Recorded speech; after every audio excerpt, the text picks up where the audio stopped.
Hello everyone and peace of Christ to all of you. Our video today is about Jordan and the ruler of Jordan, so-called King Abdullah. First of all, to give you a brief history, those are not royal, they never been royal. They are Bedouin from the desert, brought by the British intelligence, and they used them in order to divide and conquer the Ottoman Empire. The Ottoman Empire controlled a huge part of the Middle East, including the countries who speak Arabic.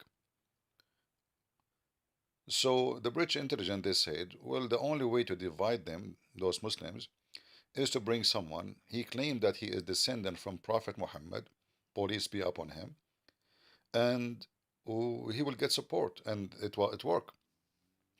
So they launched something called the revolutionary, the big revolutionary of the Arab, which is false, really, had nothing to do with the Arab. It was just the British intelligence leading a bunch of Bedouin. And because the Ottoman Empire was so weak already, collapsing, they have really it's just authority by name. So they were able to take over a huge part of the Middle East, like Jordan, Syria, Iraq. And then they made the person who is the grandfather of this man the king on Syria.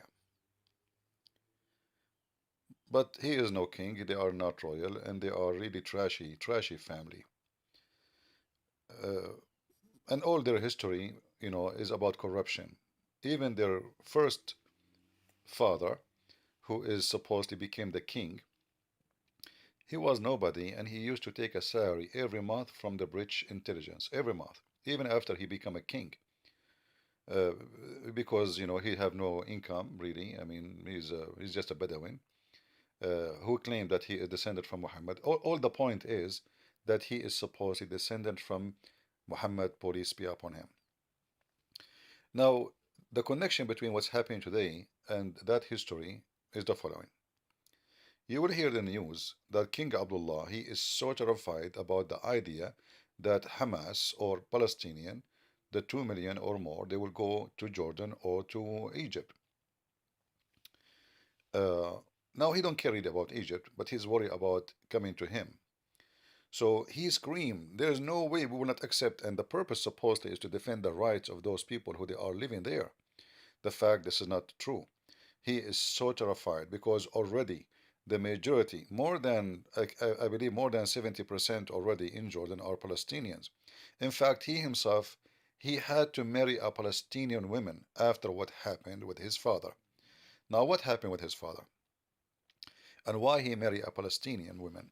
He married a Palestinian woman so Palestinian will not see him or his coming son to be a king as a stranger, because the son now will be half Palestinians, so they will not, revolt against him. However, 1970, what happened at that time? The Black September.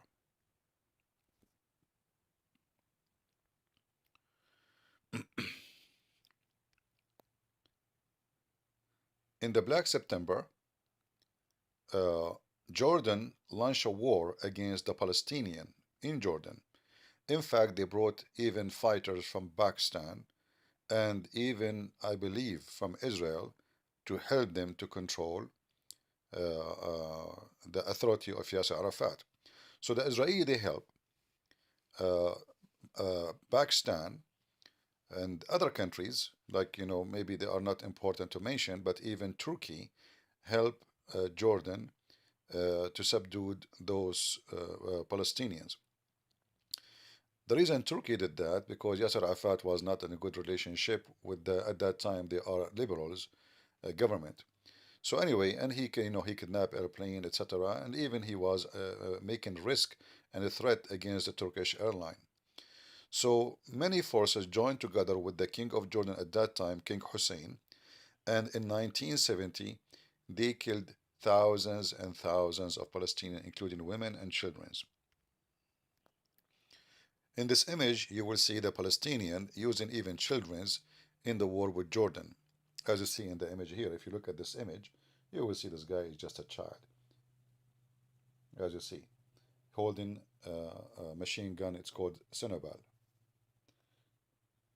So the Palestinian, they wanted to take over Jordan because now they become the majority. Yasser Arafat is in control. He is more important than the king. He gets support by hundreds of millions of dollars, which is the Jordanian don't have. So let us say he have more even equipment than Jordan itself.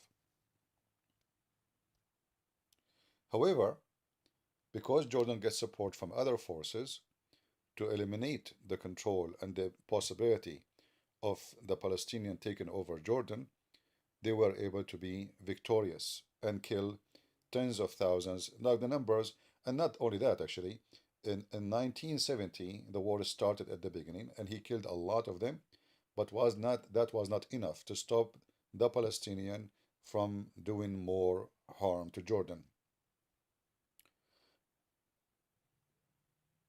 During that time, after the war started between the Palestinian and Jordanian started, uh, the president of Egypt was Abdul Nasser.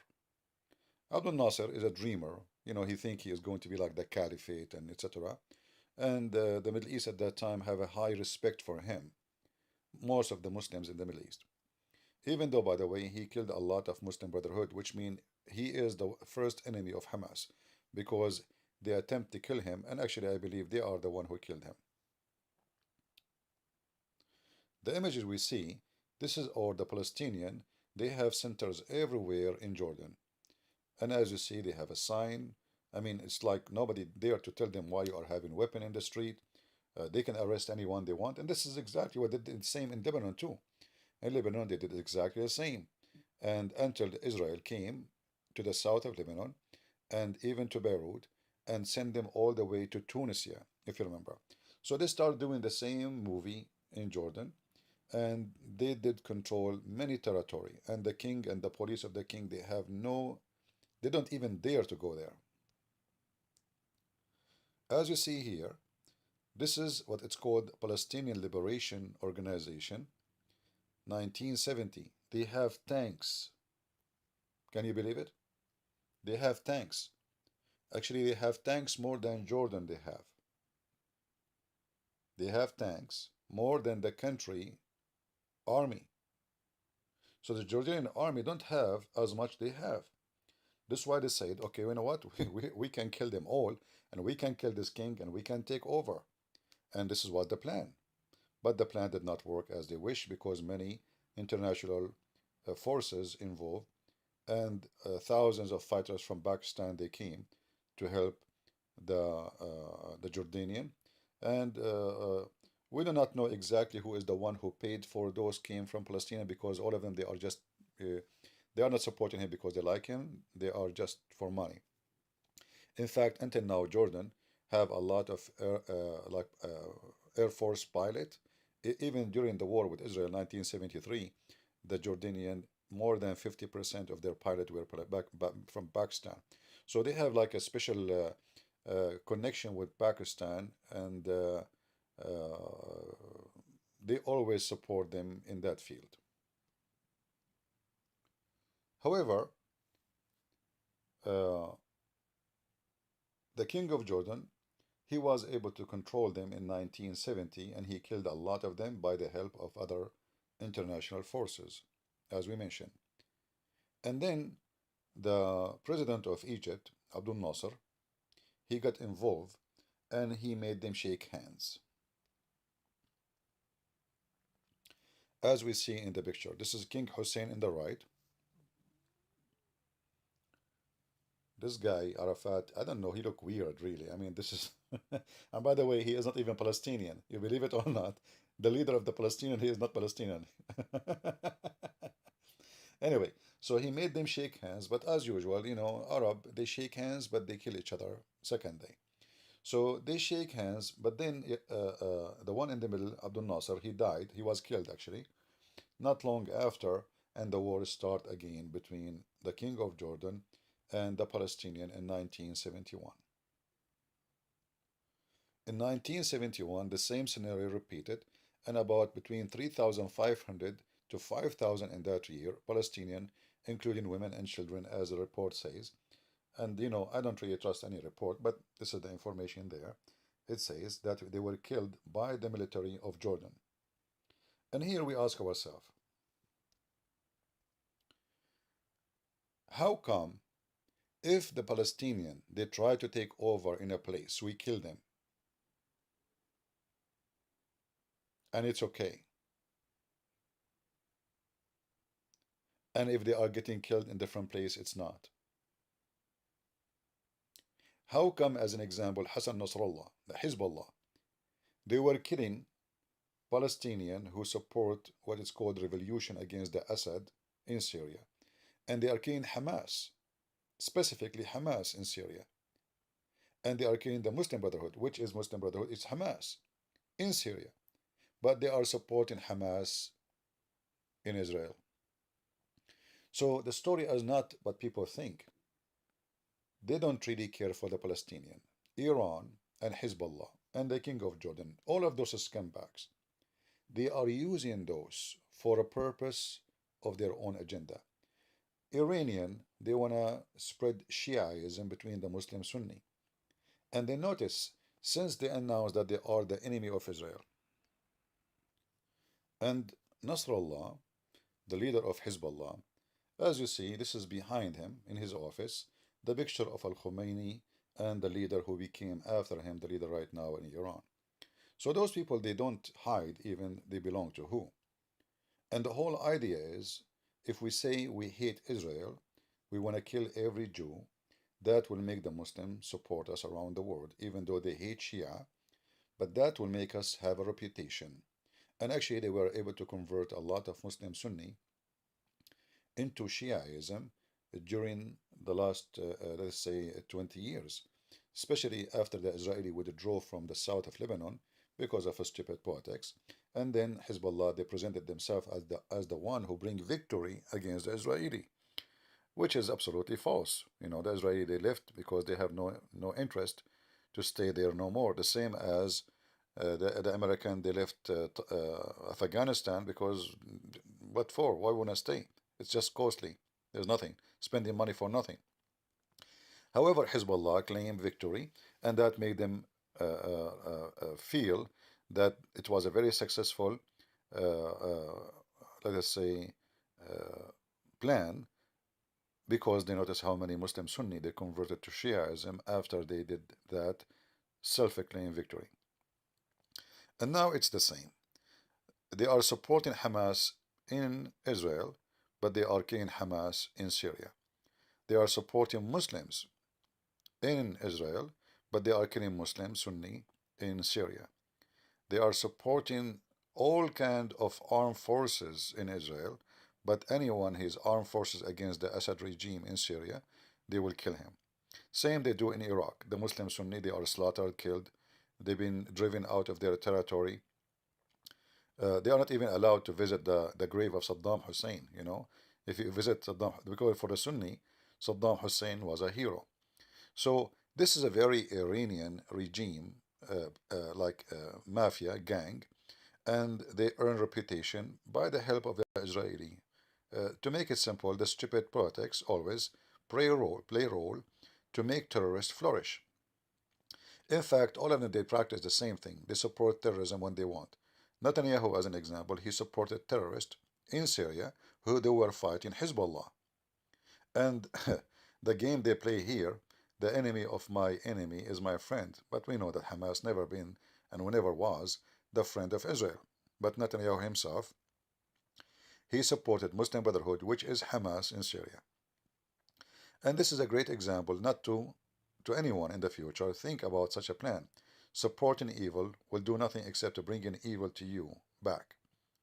So this is why I wanted to make this video, to show you that the King of Jordan, the President of Egypt, all those kings around, they don't want Palestinians to come to their lands. Because the first thing they do, they bring disaster to the country. They don't want anyone. They will take over.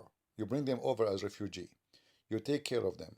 You feed them. You shelter them. You give them a free housing. You give them a free school. You give them free health insurance. And then they want to kill the king and take over the land. And Hezbollah itself, And another Shia group, it's called Harakat Amal, the movement of Amal. They surrounded the Palestinian camps. If you do a little search, you will find that the Shia militant, Hizballah and Harakat Amal, both they did siege the Palestinian in Beirut for more than a year, actually. And I'm talking about totally siege, no food, no water, nothing. To the point they were eating the dead bodies. And here you see Hezbollah itself and the Shia in Lebanon, they are so angry for the siege of Israel on Gaza for a week. So they don't mind. And they were killing them from 1984 to 1990. Any Palestinian, he leave the camp, they shoot him in the head immediately. And the siege was extremely tough, to the point, I'm serious, they eat dead body of each other. And this is the same group now, they are trying to defend the Palestinians in Israel. So this video is just to show you the hypocrisy of all those neighbors. All of them, they hate the Palestinians. All of them, they are hate mongers. And all of them, they justify their reasoning. They will say to you, they are bad, they are disgusting, they want to take over our land, they want to compete with us, they come as refugee, and then now they want to take over, blah, blah, blah, all, justified. But what the Israeli doing now in Gaza is not justified. So the king of Jordan hate them. The government of Egypt, they jail tens of thousands of Muslim Brotherhood, which is Hamas. And then you will see the president of Egypt speaking about a human right. Tell yourself first, how many of them you put in jail? He will say to you, well, they are terrorists. So they are terrorists in Egypt, but they are freedom fighters in Israel. This is how hypocrite those people are. So I hope this video was useful for you to learn a little bit about the history of this area. And I will be happy to see you guys sharing the link with people so they can see the truth and learn about the Middle East. You know, we don't hate a group of people because of their ethnic, but the Lord said, from their fruits you shall know them. And the fruit of all those groups is ugly bad. It is disgusting bad. Thank you very much for watching. Leave your comment. Tell me what do you think. And may the Lord bless you. Take care.